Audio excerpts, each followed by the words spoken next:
मठ मंदिर या फिर वक्फ बोर्ड, इनकी ज़मीन का जो अतिक्रमण हुआ है उसको अतिक्रमण मुक्त कराने की जिम्मेदारी राज्य सरकार ने ली है। हमारे साथ भूमि एवं सुधार राजस्व मंत्री मौजूद हैं, हम इनसे बात करते हैं। ये बताइए राम सूरज जी कि क्या आप लोग करने वाले हैं इस दिशा में? सर्वप्रथम अपने पूरे बिहार वासियों और देशवासियों को अपनी सरकार और अपनी पार्टी की ओर से होली के ढेर सारी शुभकामनाएं देता हूं। यह होली का त्यौहार सौहार्द वातावरण में बितावे और रंगों का त्यौहार है, न कि दारू का त्यौहार है। नशा मुक्त होली मनावे, इसकी मैं शुभकामना करता हूं। और आपने जो पूछा मठ मंदिर के बारे में, वक्फ बोर्ड के बारे में, निश्चित रूप से यह एक पौराणिक व्यवस्था है।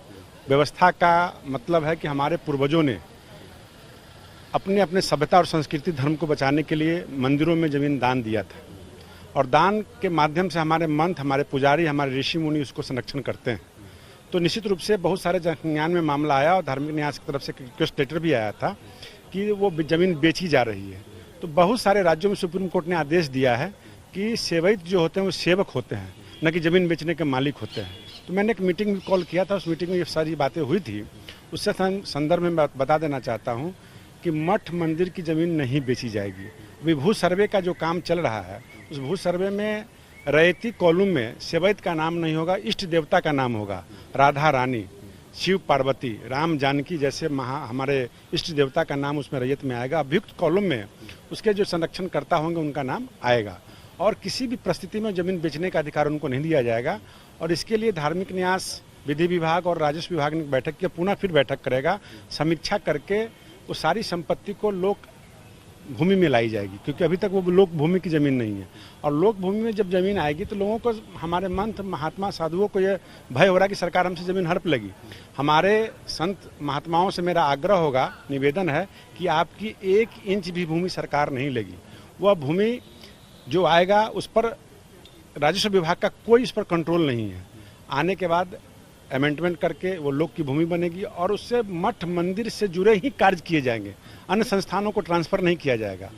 उस तरह से वो लीज पे भी किसी को नहीं दे सकते। बता रहे हैं लीज देना है, मतलब पूरी बात में बता देना चाहता हूँ कि उसमें ऐसा कानून ला रहे हैं कि जिससे कि जमीन से उपज हो, जमीन में फलदार वृक्ष लगे, जमीन में किराया दे, लेकिन उनको टाइटल समाप्त नहीं करे, बेचे नहीं, फर्जी तरीके से बेचे नहीं। बेचने का तो अधिकार पहले भी नहीं था मंत्री। जिसने भी बेचा, लगभग हजारों एकड़ भूमि बिक चुकी है, वैसे पर भी कार्रवाई की जाएगी। और उसके उपज से, उसके किराए से मंदिर का जीर्णोद्धार हो, पूजा हो, उसमें पुजारी का भोग लगे, पुजारी उसमें भोग लगावे, पुजारी की सेवा हो, पुजारी का व्यवस्था बने, उनके भोजन का व्यवस्था बने, और मंदिर के अंदर सांस्कृतिक कार्यक्रम हो। भौगोलिक व्यवस्था जो बना है हमारा, जो भारत की अपनी पहचान है, वो पहचान विलुप्त ना हो जाए, इसके बचाने के लिए हमने कदम उठाया है, जिसमें धार्मिक न्यास ने मुझसे आग्रह किया है, विधि विभाग ने आग्रह किया है। उस बैठ करके सारी व्यवस्था को मजबूत करेंगे। और वक्फ बोर्ड की भी ज़मीन पर मेरा नज़र है, उसमें भी बहुत सारी गड़बड़ियाँ पाई जा रही है, वो लोग भी बेच देते हैं, उसको भी लॉ को अमेंडमेंट करना पड़े तो करूँगा, उसकी मैं देख रेख कर लेता हूँ, उस पर भी उठा करके मैं कार्रवाई करूँगा। देखिए, बहुत अच्छी पहल है ये राज्य सरकार की आपकी तरफ से, लेकिन मैं ये जानना चाहता हूँ कि ये तो कई वर्षों से अतिक्रमण होता आया है और भूमि बिक गई है, तो क्या उन जमीनों को भी खोजेंगे आप जो पूर्व में बिक चुकी है, या उस पर घर बन चुके हैं अतिक्रमण हो? निश्चित रूप से जब सरकार की ज़मीन हो, संस्था की ज़मीन हो, अभी तक वो एक व्यवस्था की ज़मीन है, संस्था की ज़मीन है। अगर वो धार्मिक न्यास और विधि विभाग मुझे कहता है कि मेरी ज़मीन को इसने बेच दिया है, तो आज भी कार्रवाई होगी। लेकिन कानून में संशोधन कर देने के बाद डायरेक्ट राजस्व विभाग उस पर पैनी नज़र रखेगी, और कोई भी सरकार का ज़मीन हड़पता नहीं है। कुछ देर के लिए लगता है कि हम ले लिए, हम राजा हो गए, लेकिन मैं बता देना चाहता हूँ, मैंने विधानसभा विधान परिषद में लगातार विगत में कई एक बार क्वेश्चन में प्रश्न उठा है, जिसका उत्तर भी दिया हूँ कि सारे अतिक्रमणकारियों को खैर नहीं है, क्योंकि पूरे बिहार के अंदर लोक की भूमि, सरकार की भूमि का जिसने भी अतिक्रमण किया है, वैकल्पिक व्यवस्था बनाकर हमने पूरे जिला को 10-10 लाख रुपया दिया है। घटने पर मैं और पैसा दूंगा। पूरे जिला के अंदर जितने भी अतिक्रमण बाद केस चल रहे हैं, जिनकी सुनवाई पूरी हो चुकी है, कोर्ट का आदेश आ चुका है, वैसे लोगों का घर, मकान, दुकान बुलडोजर चला के तोड़ दिया जाएगा। ऐसी व्यवस्था मैंने बना दिया। ये बुलडोजर कब से चलेगा? बुलडोजर अप्रैल के 4 तारीख की आचार संहिता है, समाप्त होते ही सरकारी जमीनों पर जो अतिक्रमण किया है, जिसका केस सुनवाई हो चुका है, वैसे लोगों को फर्स्ट फेज में तोड़ने का व्यवस्था कर दिया गया है। एक आखिरी सवाल ये है मेरा कि जैसे कि जो मठ होते हैं उसके पुजारी या महंत, तो वो अपनी भूमिका को लेकर बड़ा संशय की स्थिति, उनकी भूमिका क्या है? मैं अपने आदरणीय महंतों को, पुजारियों को, ऋषि मुनियों से आग्रह करना चाहूँगा, चंद लोग जो भू माफिया हैं, जो अपनी भूमि को अतिक्रमण कर बेचना चाहते हैं, वैसे लोगों की परेशानी है। अपने संत महात्माओं से मेरा आग्रह है कि आपको परेशान होने की आवश्यकता नहीं है। सरकार आपकी है, व्यवस्था आपका है, नियम कानून बना करके आपको संरक्षित किया जाएगा।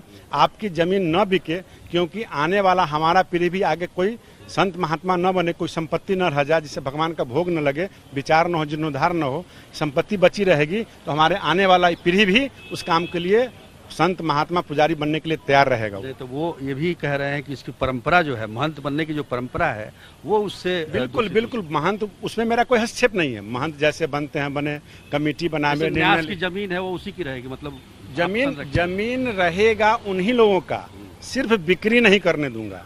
जमीन नहीं बिकेगी, जमीन के उपज से, जमीन के आमदनी से, बिक्री के आमदनी से नहीं, जमीन के किराया के आमदनी से, जमीन के फलदार वृक्ष के आमदनी से, जमीन के उपजाने का जो मनहुंडा बटैया मनखब जो पैसा आता है उससे। कोई अगर किसान को 5 एकड़ जमीन है तो अपने पूरे परिवार को सुसज्जित तरीके से चलाता है, और जिस मठ में 50 एकड़ जमीन है वो मठ मंदिर का छत गिर रहा है, पेंट नहीं हो रहा है, पूजा नहीं हो रहा है, भोग नहीं लग रहा है, ये कैसी व्यवस्था है? मैं अपने महात्माओं से आग्रह करना चाहूंगा कि आपके प्रतिष्ठा पर, आपके अधिकार पर कोई हनन खलन नहीं, भूमिका पर, आपके भूमिका पर कुछ नहीं। आप पूजा करेंगे, आप महंत रहेंगे, सन्यासी रहेंगे, उस पर मुझे कुछ नहीं कहना है। मेरा टू द पॉइंट मैं बताना चाहता हूं कि जमीन न बिके इसकी व्यवस्था मैं करूंगा। चलिए, बहुत बहुत धन्यवाद। ये थे भूमि एवं राजस्व मंत्री, जो कि बता रहे थे कि मठ मंदिर की जो जमीन अतिक्रमण जिसका किया गया है उनको मुक्त कराएगी सरकार, और जो महंतों की भूमिका होती है खासतौर पर मठ मंदिर में, वो भूमिका पूर्णतः उनकी जारी रहेगी।